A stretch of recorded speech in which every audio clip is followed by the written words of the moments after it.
فأما الإنسان إذا ما ابتلاه ربه فأكرمه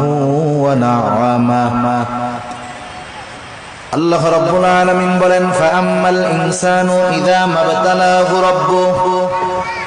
মানুষকে যখন তার রব পরীক্ষা করার জন্য ফাআকরামাহু ওয়া না'আমা তাকে সম্মান দেয় আর সম্মান দেয় সম্পদের মালিক বানায়া দেয়। একটু খেয়াল করেন আল্লাহ তাআলা বলতেছেন মানুষকে পরীক্ষা করার জন্য যখন তার রব তাকে সম্মান দেয় সম্পদ দেয় তাকে নেয়ামত প্রদান করে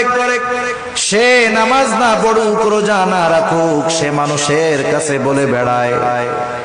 ফায়াকুলু রব্বি আকরামান আমার রব আমাকে সম্মানিত করেছে।